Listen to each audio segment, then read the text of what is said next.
Bismillahirrahmanirrahim. Apa bedanya? Atau bagaimana caranya kita membedakan antara karomah para wali dengan permainan sihir, tipu daya setan? Ini yang membuat orang-orang awam itu bingung. Karena kelihatannya sama-sama sakti. Sama-sama sakti. Iya. Ada sahabat diberikan karomah bisa berjalan di atas air. Seperti Sa'ad bin Abi Waqqas radhiyallahu anhu, dan satu pasukan yang beliau pimpin menyeberang sungai, berjalan mereka di atas air ketika memerangi Persia. Jadi mereka datang di pinggir sungai besar, semua kapal sudah dibakar oleh orang-orang Persia. Orang-orang Persia penakut, nggak berani berhadapan dengan kaum muslimin. Maka mereka bakar perahu-perahu supaya kaum muslimin tidak bisa menyeberang. Ternyata Sa'ad bin Abi Waqqas sholat 2 rakaat, kemudian beliau berdoa kepada Allah dan pasukannya berjalan di atas air. Para dukun bisa terbang. Ya, ada yang terbang cuma pakai sapu coba. Ya, pakai sapu bisa terbang. Jadi kalau kita lihat secara zahir, hampir-hampir tidak terbedakan. Tentunya bagi orang-orang awam. Kalau orang belajar ilmu agama, mudah dia bedakan. Bagi orang-orang awam, dia nggak bisa bedakan. Karena kelihatannya mirip. Sama-sama kesaktian. Sama-sama kesaktian. Begitu pula mengetahui di mana barang hilang. Itu kan para dukun bisa. Dengan pertolongan setan. Dengan pertolongan setan. Yaitu setan cari tahu di mana barang itu disembunyikan, lalu dia kasih tahu kepada para dukun. Itu caranya. Tapi orang awam melihat, oh sama saja. Itu kesaktian. Nah, makanya jemaah sekalian, ini permasalahan penting. Bagaimana cara kita membedakan antara karomah dengan sihir permainan setan? Maka ada 8 poin. Ada 8 poin untuk membedakan. Yang pertama, karomah itu di tangan atau pada diri wali-wali Allah Azza wa Jalla. Ini perbedaan yang pertama.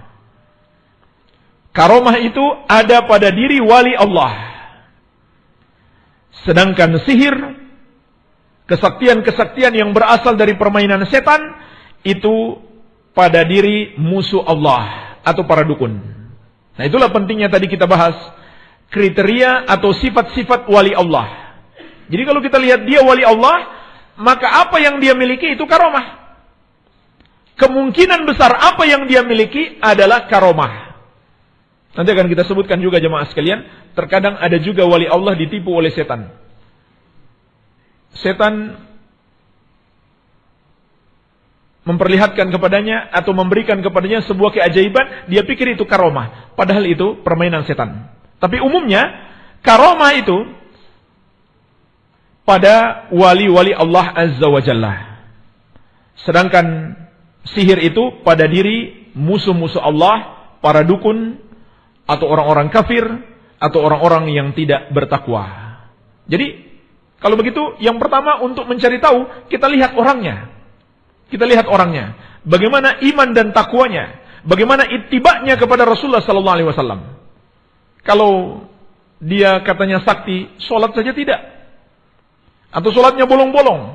Atau banyak syirik, atau bid'ah. Maka itu adalah tanda-tanda besar dia seorang dukun. Apa yang ada padanya bukan karomah, melainkan sihir. Baik. Kemudian yang kedua, karomah itu sebabnya adalah iman dan takwa. Mengapa muncul karomah? Karena adanya keimanan dan ketakwaan pada orang tersebut. Sebaliknya sihir itu, kenapa dia muncul? Karena orang itu berbuat syirik. Karena orang itu berbuat bid'ah. Karena orang itu berbuat maksiat. Makanya setan datang untuk membantu dia. Jadi kalau ada orang mengatakan, ini saya punya amalan, terbukti, saya baca ini, saya menjadi kebal senjata tajam, saya bisa mukul orang dari jarak jauh, punya tenaga dalam. Maka jemaah sekalian, kita lihat apa yang dia baca. Ternyata amalan-amalan yang mereka buat-buat sendiri, bid'ah. Itu pasti adalah permainan setan. Walaupun terkadang mereka ambil dari Al-Quran, tapi cara membacanya mereka buat-buat sendiri. Bacaannya benar. Bacaannya benar. Ayat Al-Quran, contohnya ayat kursi. Tapi mereka tentukan jumlah sendiri dan waktu sendiri. Contohnya baca ayat kursi setiap hari sebanyak 40 kali. Dan durasinya atau lamanya hanya 40 hari. Nggak boleh kurang, nggak boleh lebih. Dan harus berturut-turut. Itu aturan dari mana? Aturan menetapkan jumlah 40 kali. Dan aturan menetapkan jumlah 40 hari. Dan aturan nggak boleh putus. Nggak boleh, ada jeda. Kalau di 40 hari itu nggak berturut-turut, berarti harus mulai dari awal. Itu aturan dari mana? Mereka buat-buat sendiri. Dan itulah yang disebut dengan perbuatan bid'ah di dalam agama. Makanya setan mau bantu. Walaupun kelihatannya yang dibaca ayat kursi. Tapi dengan cara yang bertentangan dengan ajaran Nabi SAW. Berarti itu bid'ah. Makanya setan datang mau bantu. Itulah jemaah sekalian yang mereka sebut ilmu putih. Makanya dalam syariat tidak ada namanya ilmu putih, ilmu hitam, sama saja. Itu permainan setan. Cuman ilmu hitam itu lebih kentara, lebih terlihat. Adapun ilmu putih itu dibumbu-bumbui dengan ayat-ayat atau dengan zikir-zikir. Padahal hakikatnya adalah sihir. Iya. Dan Allah mengingatkan kita, orang-orang yang menyimpang, mereka menjadi sakti karena didatangi oleh setan. Allah sebutkan diantaranya dalam surat Az-Zukhruf ayat ke-36 tentang kedatangan setan kepada orang yang menyimpang. Wa may ya'shu an dzikrir rahmani nuqayyid lahu syaitanan fahuwa lahu qarin. Barang siapa yang berpaling dari pengajaran Allah yang Maha Penyayang, berpaling dari ajaran syariat, maka kata Allah, kami adakan baginya setan untuk menyesatkan dia. Setan itu kemudian selalu menyertainya. Jadi orang-orang yang menyimpang dari ajaran Allah, yang datang kepadanya adalah setan, kemudian membuat keajaiban-keajaiban sehingga dia menyangka itu adalah karomah. Setan hendak menipu dia. Begitu pula di surat Asy-Syu'ara ayat mulai dari ayat 221. Allah Azza wa Jalla berfirman, hal unabbi'ukum ala man tanazzalu syayatin. Maukah kalian aku kabarkan kepada siapa setan-setan itu turun? Nazzala ala kulli affakin athim. Setan-setan itu turun kepada setiap pendusta lagi banyak dosa. Jadi setan datang menolong dia karena dia suka berdusta dan banyak dosa-dosanya. Yulquna sam'a. Setan memberikan kepada mereka bisikan-bisikan. Wa aktsaruhum kadzibun, dan kebanyakan mereka adalah pendusta. Maka jemaah sekalian, ayat ini menjelaskan kepada kita, dua ayat ini menjelaskan kepada kita bahwa kesaktian-kesaktian yang muncul dari amalan-amalan syirik atau amalan-amalan bid'ah dan maksiat itu adalah sihir. Tidak mungkin itu karomah. Karomah itu muncul karena amalan-amalan keimanan dan ketakwaan yang dilakukan oleh seseorang. Baik, ini yang kedua. Yang ketiga, sihir itu didapatkan dengan usaha. Usaha untuk minta tolong kepada setan. Jadi orang itu harus berusaha dulu. Harus berusaha dulu. Apa yang dia usahakan? Perbuatan-perbuatan yang diinginkan oleh setan, yang dilakukan oleh setan, yang diperintahkan oleh setan. Makanya para dukun itu makin kafir dia, makin saktilah dia. Karena itulah yang disuruh oleh setan untuk dia lakukan. Ritual-ritual yang mereka lakukan itu disuruh dan disenangi oleh setan. Jadi dia dapatkan dengan usaha. Dengan usaha. Sedangkan karomah itu dari Allah dan bukan karena usaha orang yang diberi karomah itu. Jadi dia nggak ada campur tangan sedikit pun dalam karomah. itu betul-betul Allah yang perjalankan pada dirinya. Jadi jangan kita beranggapan ada wali punya kemampuan. Tidak, bukan punya dia kemampuan. Kemampuan itu milik Allah. Kemampuan itu milik Allah. Allah yang perjalankan pada dirinya. Kalau dikatakan ada orang yang disebut wali dan dia punya kelebihan atau kemampuan atau kesaktian yang bisa dia usahakan, maka itu adalah tanda-tanda sihir. Baik. Kemudian yang keempat, karomah itu tidak akan datang kapan saja diinginkan oleh seorang wali atau seorang yang mengaku wali. Jadi kapan dia inginkan karomah, muncul karomah. Kapan dia inginkan karomah, muncul karomah. Kapan dia ingin memperlihatkan kesaktiannya, muncul kesaktiannya. Itu nggak mungkin karomah seperti itu. Karena karomah Allah yang perjalankan, bukan dia yang perjalankan.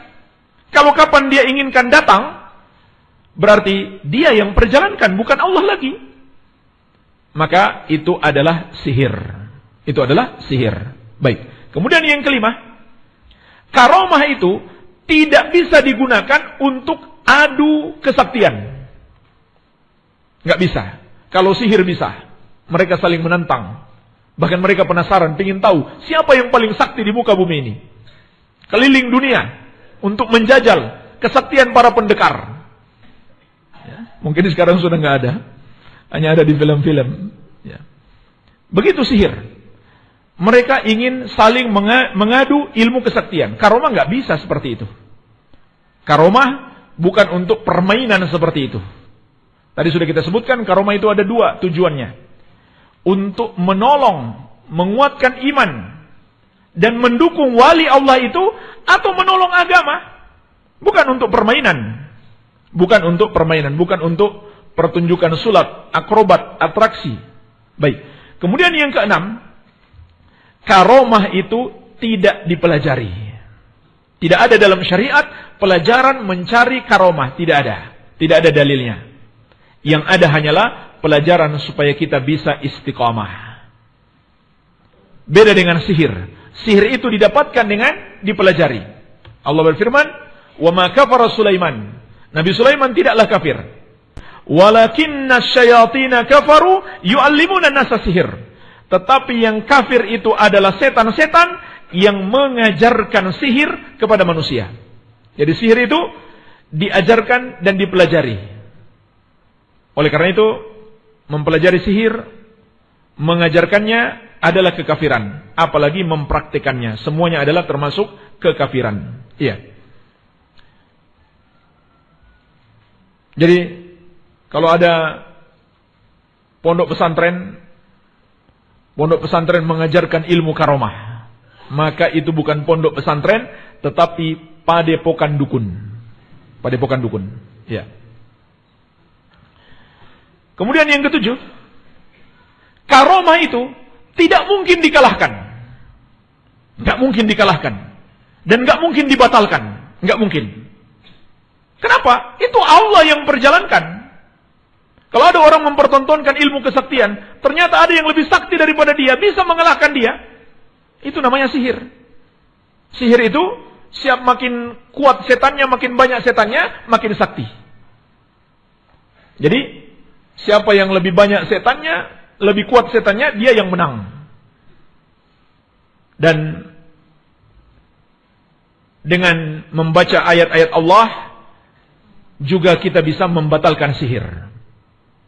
Pernah di masa sahabat, ada orang terbang.